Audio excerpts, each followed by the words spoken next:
When we are asleep, the most action most of us take is in the form of rolling over and hogging the blankets. But some people do more.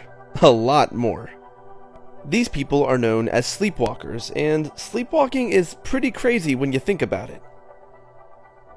Some people will get up and walk around, opening doors and even wandering around the house. Those are the mild sleepwalkers. The extreme sleepwalkers will get up, get dressed, and even drive, or worse.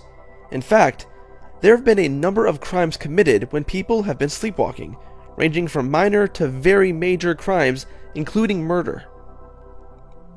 But why do people sleepwalk in the first place?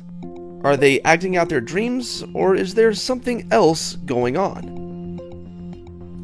Sleepwalking occurs in the first third of the night when you are in the deepest stages of slumber, called NREM sleep.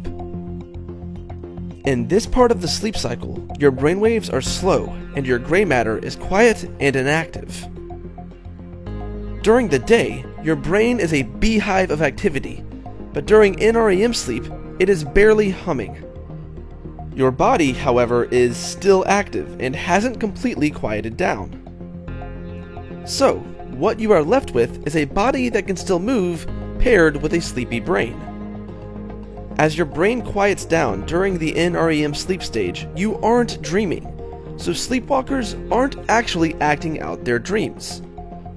Mental health professionals refer to sleepwalking as a disorder of arousal, which means that something triggers the brain into arousal from deep sleep, so the person is in a transition state between sleeping and waking.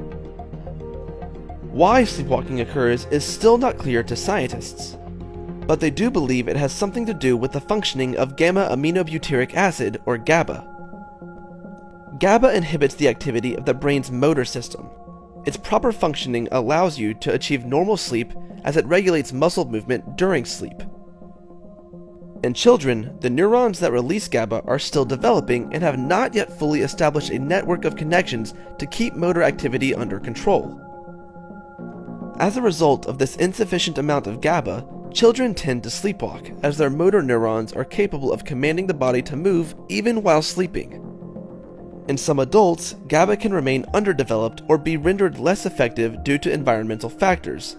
This is why sleepwalking can persist even into adulthood. If you're a sleepwalker, then chances are that the habit was passed down to you by your family.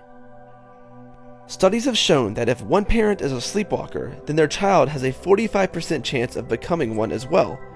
If both parents are sleepwalkers, the child's chances of sleepwalking jump up to 60%. Sleepwalking can lead to some pretty scary situations, but for some people, when they're in the middle of a sleepwalk, they're essentially fearless.